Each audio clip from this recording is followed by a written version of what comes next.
Welcome. Take a breath. If you're listening right now, there's a good chance you've been holding it together longer than you admit. There's a moment most people don't talk about.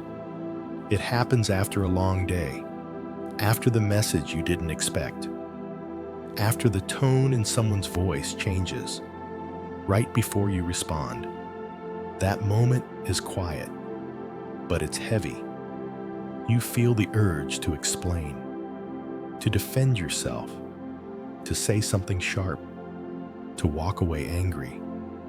And for a split second, you realize something uncomfortable. No one else is inside this moment with you. No one can make the choice for you. Not your boss, not your past, not the pressure you're under, just you and what you decide to do next. Most people think strength is what happens after they react, but the truth is quieter than that. Real strength lives in the space before the reaction. The pause most people rush past.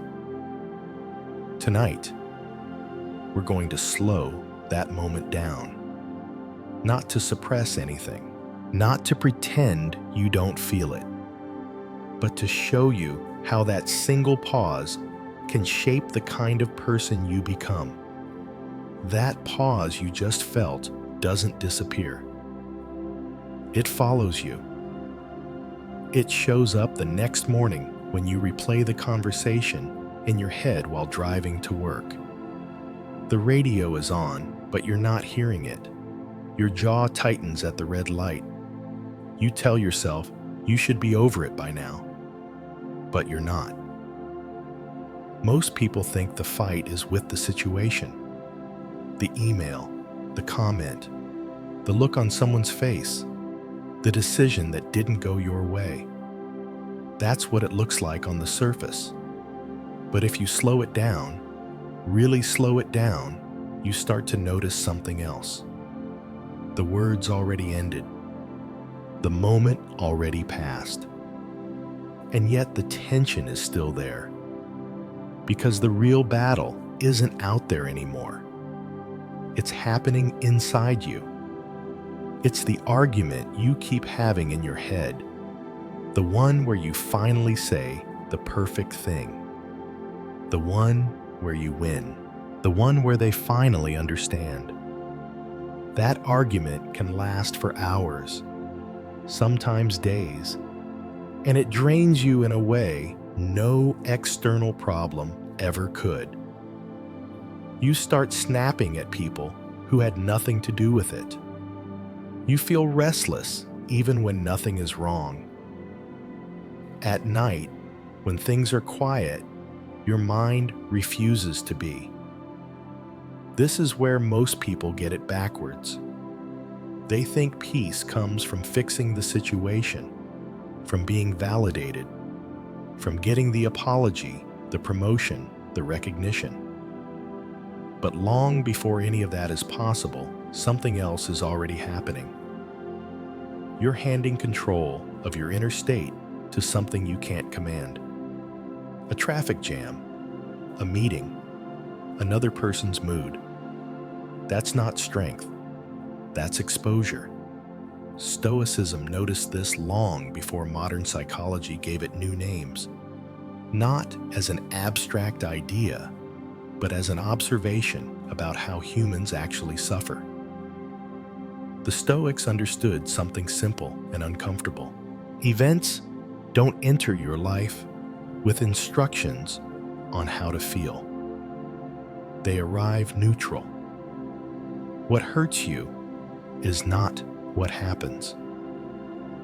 It's the meaning you attach to it, the story you tell yourself in the quiet moments after.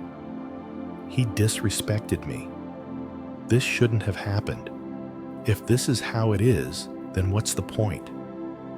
Those thoughts feel automatic, but they aren't inevitable. There's a difference between feeling something and being ruled by it, between noticing anger and letting it decide your next move. This is where the real work begins, not by suppressing what you feel, not by pretending you're unaffected, but by recognizing the moment when an external event tries to cross an internal boundary. The Stoics drew a hard line there. On one side, what you don't control, other people's behavior, outcomes, timing.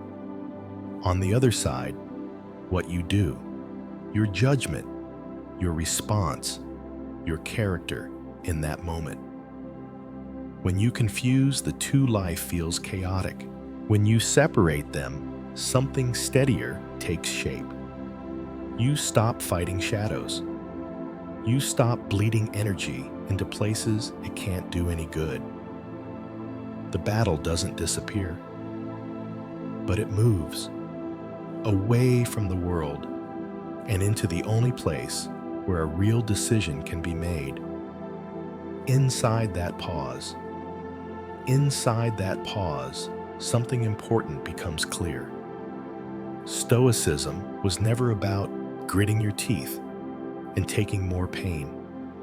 It was never about being silent because you're afraid to speak. And it was never about pretending things don't hurt. Endurance is what happens when you feel trapped. Choice is what happens when you realize you're not. A lot of people confuse the two.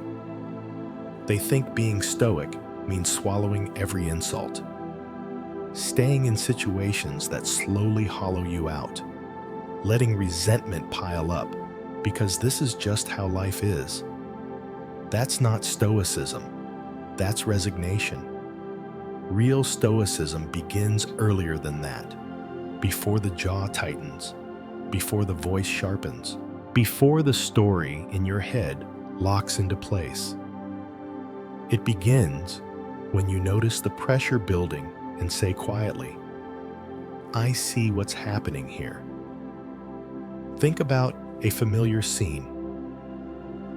You're sitting across from someone who dismisses what you just said.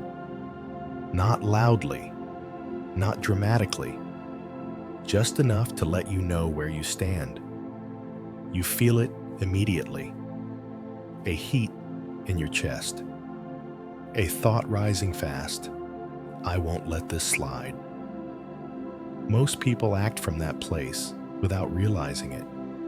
They speak to release the pressure, to prove something, to protect an image. And sometimes it works. Sometimes it doesn't. But even when it does, something subtle happens. You've handed the steering wheel to the moment. Stoicism steps in right there. Not to shut you down, but to offer a different question. Not, how do I win this? But who do I want to be when this is over? That question changes the entire landscape, because now the choice isn't between speaking and staying silent. It's between acting on impulse and acting on principle.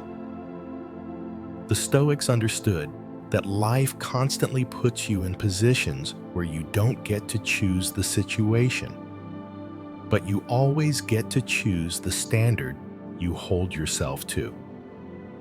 That standard is internal, quiet, non-negotiable. When you act from it, your response may look calm on the outside, but inside, it's deliberate. You might say less. You might walk away.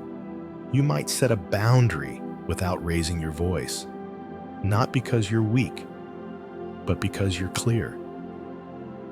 This is where Stoicism separates itself from endurance.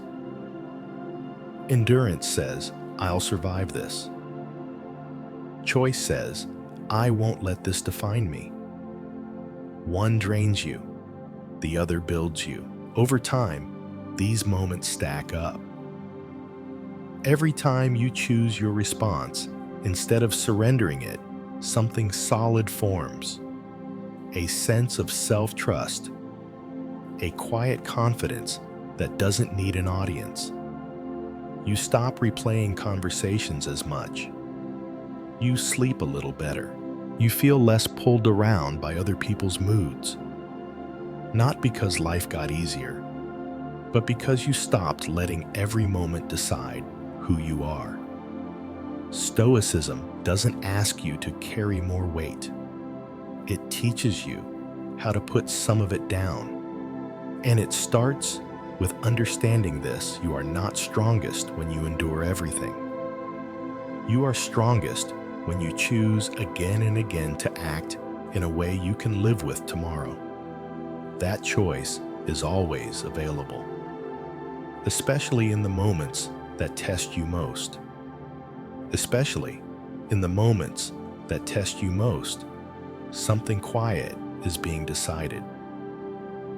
Not all at once, not dramatically, but piece by piece. Every choice you make in those moments leaves a mark. Not on the situation, on you. Most people think character is built by big decisions, the kind you tell stories about later, the job you take, the move you make, the stand you take when everyone is watching. But that's not how it really works. Character is shaped in smaller rooms. It's shaped when you don't send the message you drafted in anger, when you lower your voice instead of raising it, when you leave the room instead of proving a point, when you tell the truth without adding an edge to it. Those moments don't feel important at the time. No one applauds. No one keeps score. But something is still happening. Think of it like this: every time life puts pressure on you, it hands you a ballot. You don't get to skip the vote. You don't get to delay it. You either cast it consciously, or you let habit cast it for you. You're voting for patience or impulse, for self-respect or resentment, for clarity or chaos. And over time, those votes add up. You start to notice patterns. The people who constantly feel out of control aren't unlucky. They're consistent in reacting the same way over and over and expecting a different result. The Stoics paid close attention to this. They didn't talk about personality as something fixed. They saw it as something trained, like a muscle, like a skill. You don't become steady because you want to. You become steady because you've practiced choosing steadiness in moments when it would have been easier not to. There's a kind of relief that comes with this understanding. You stop asking, "Why do I keep ending up here?" and start asking, "What did I choose the last time I was here?" That question isn't meant to blame you. It's meant to give you your power back. Because once you see the pattern, you can interrupt it. Not perfectly, not all at once, just once. Maybe tonight. You're tired. You're irritated. Someone says something careless. You feel the familiar pull, the urge to respond the way you always have. And then you remember something simple. This moment counts. Not because it's big, but because it's ordinary. This is the kind of moment that builds a life. You choose differently, not dramatically, just enough. And nothing explodes. Nothing falls apart. But later, when the house is quiet, you notice something else. There's less noise in your head, less replaying, less regret. That's the real payoff. Not control over other people, not control over outcomes, but the growing sense that you can trust yourself to handle whatever shows up next. Stoicism doesn't promise you comfort. It offers you consistency, and consistency over time becomes character. Every choice casts a vote. You don't need to change everything. You just need to start noticing which way you've been voting and decide calmly if that's still who you want to be. And once you start noticing how you've been voting, another question naturally follows. Where does your responsibility actually end? Because a lot of exhaustion doesn't come from doing too much. It comes from trying to carry things that were never yours to hold. You can feel it when the day goes sideways. The meeting runs long. The plan changes. Someone shows up irritated and hands it to you without asking. You take it home anyway.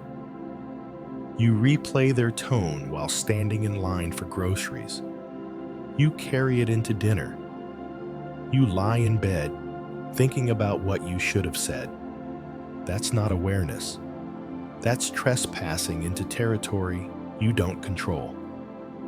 The Stoics were unusually clear about this. They believed peace begins the moment you draw a line. Not between good days and bad days. Not between success and failure, but between what is yours and what isn't. Picture it plainly.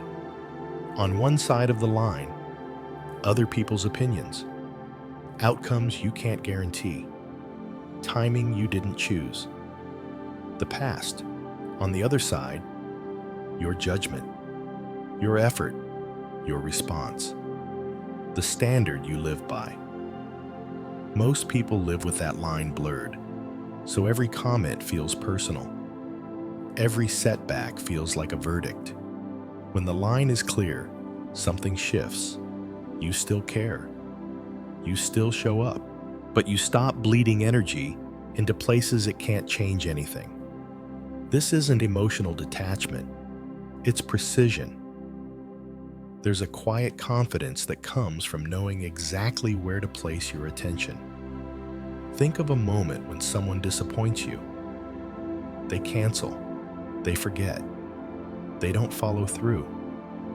The initial sting is human, but what happens next is optional.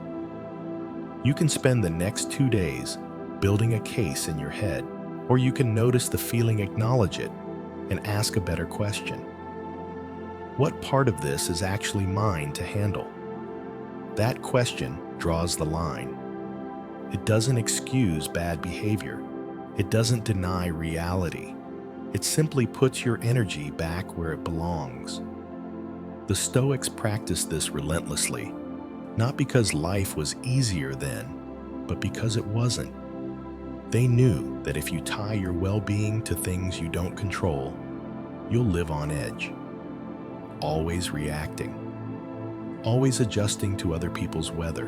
But when you root your sense of worth in what you do, control, something steadier takes shape.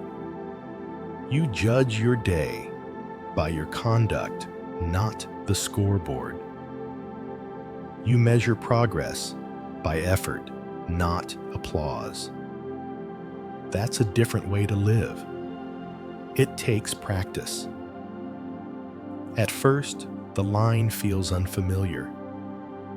You catch yourself stepping over it out of habit, trying to manage impressions, trying to predict outcomes. Then slowly you pull back. You respond instead of react. You act where you can act. You release what you can't hold, and the noise softens. Not because life suddenly cooperates, but because you're no longer at war with reality. Drawing the line doesn't make you passive. It makes you focused. It teaches you where to stand so you're not knocked over by every passing moment. This is the foundation. Without it, effort scatters. With it, effort compounds. You don't need to redraw the entire map of your life. Just notice the next moment that tries to cross the boundary and choose calmly to keep what's yours and let the rest stay where it belongs. And when the moment finally arrives, it never announces itself. It shows up in ordinary clothes. A comment that lands wrong. A look that feels dismissive. An email that changes your mood before you've finished reading it. Your body reacts before your mind does. The shoulders tighten, breath shortens, thoughts speed up, all pointing in the same direction. This is the moment people say, "I just lost it." But nothing was lost. It was given away. Stoicism doesn't leave you empty-handed here. It offers something simple enough to remember when things get loud. Not a speech, not a mantra, a sequence.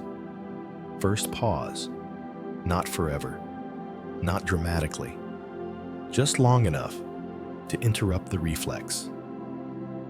It might be a breath. It might be the time it takes to unclench your jaw. It might be the decision not to respond immediately. That pause is not weakness. It's you taking the wheel back. Second, name what's actually happening.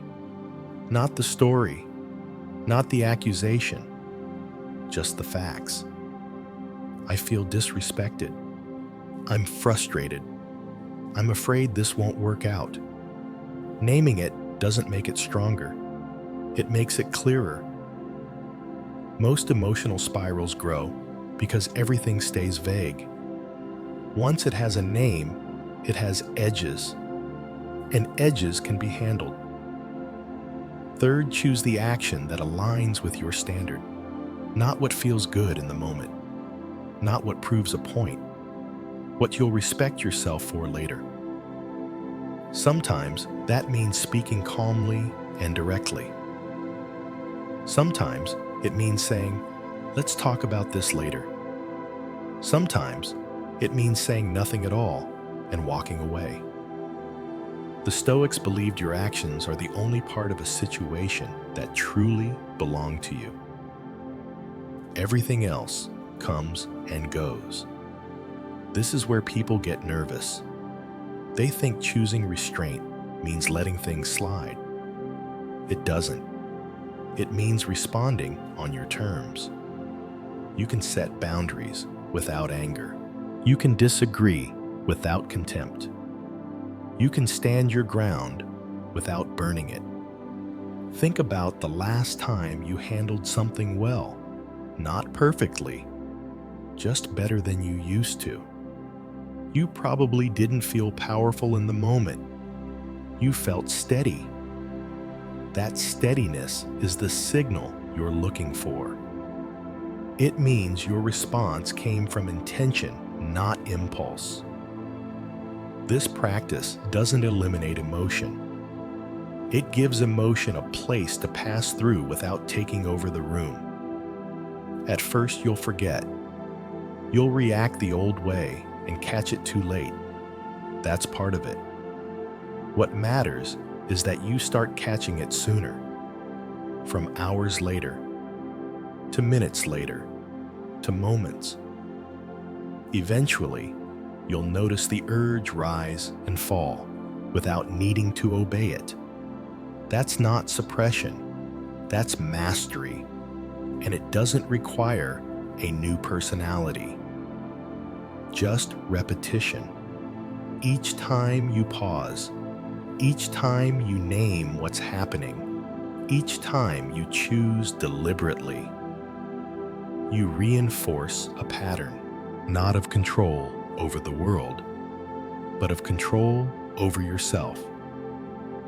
When people talk about inner strength, this is what they mean, even if they don't know how to describe it. It's quiet, it's practical, and it's available every time something doesn't go your way. You don't need to remember everything. Just remember the next pause, That's where your freedom still lives.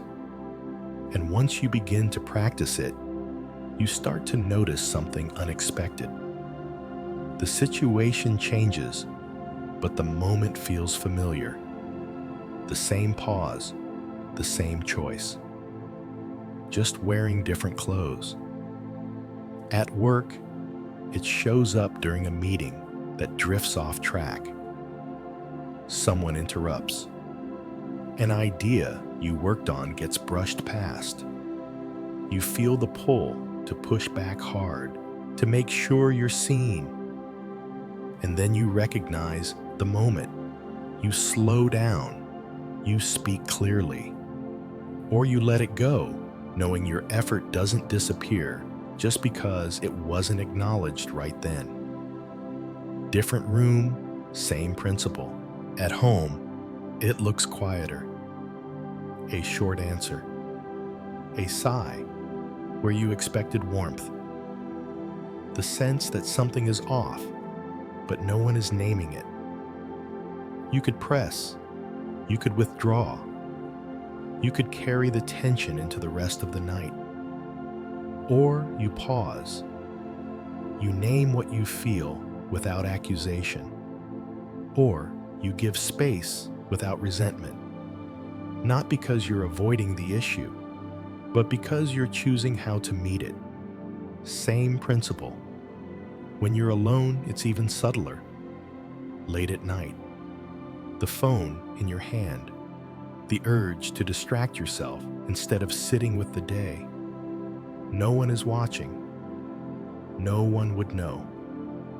And still, the choice is there.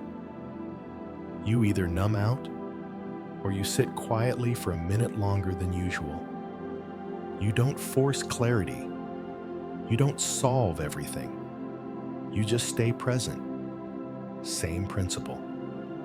The Stoics weren't interested in compartmentalized wisdom. They didn't believe in one set of values for public life and another for private moments.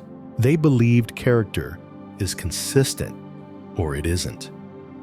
Not rigid, not perfect, but guided by the same internal standard wherever you go. That's what gives this practice its strength. You don't need a different version of yourself for every role you play. You need one center you return to. When work disappoints you, when relationships strain you, when plans fall apart, when nothing dramatic happens at all, the same question applies. What is mine to choose here? That question doesn't make life predictable. It makes you reliable to yourself. Over time, you stop feeling like you're constantly resetting, starting over after every mistake, rebuilding after every reaction you wish you'd handled differently. Instead, there's continuity. You recognize yourself from one situation to the next, not because you always get it right, but because you're playing the same game by the same rules. This is why Stoicism doesn't collapse under pressure. It doesn't depend on calm conditions. It was built for unpredictability. The principle doesn't change. Only the setting does. And that's what makes it something you can live with.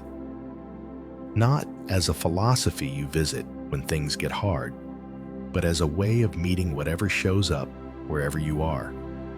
You don't need to memorize rules.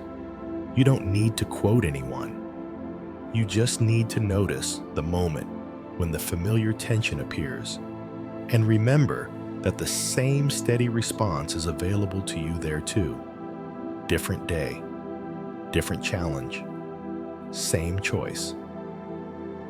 And when the day finally slows down, when there's nothing left to fix or respond to, you're left with yourself. The house is quieter. The phone is face down. The noise of the world eases its grip. This is the moment that tells the truth.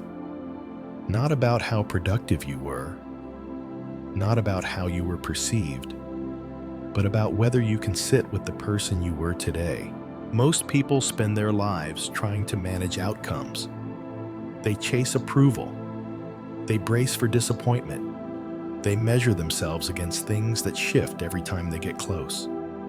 Stoicism offers a simpler aim, not control of the world, not immunity from pain, just this: become someone you can live with, someone whose reactions don't surprise you, someone who doesn't betray their own standards when things get uncomfortable, someone who can look back on a difficult moment and say quietly, "I handled that in a way I respect."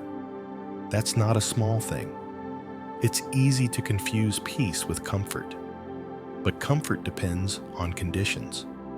Peace depends on alignment. When your actions line up with your values, there's less friction inside you, less second guessing, less replaying conversations in your head at 2 a.m. You still make mistakes. You still feel anger, disappointment, fear. Stoicism never promised you wouldn't. What it promises is something sturdier. That you don't have to be dragged around by every feeling. That you can experience emotion without being ruled by it. That you can choose your response even when the moment is sharp. Over time, this changes how life feels. You stop waiting for things to settle before you feel steady. You stop needing the situation to justify your calm. You begin to trust yourself, not because you're always right, but because you know how you'll act when it matters. That trust is rare, and it's earned. It comes from small decisions repeated, from pauses you didn't rush through, from moments where you chose restraint, clarity, or honesty when impulse would have been easier. No one else may notice. That's fine. This isn't about image, it's about integrity. Tonight or tomorrow, something will test you again. It won't be dramatic. It won't feel important at first. That's how these moments usually arrive. When it does, remember this: you don't need to win the moment. You don't need to control the outcome. You just need to act in a way you won't regret when things are quiet again. That's the work, and it's enough. If there's one thing to take with you, let it be this: pay attention to the next pause, the space before you react, the place where choice still lives. Use it, and keep building the kind of character you don't have to escape from at the end of the day. That path is always open, and you're already on it.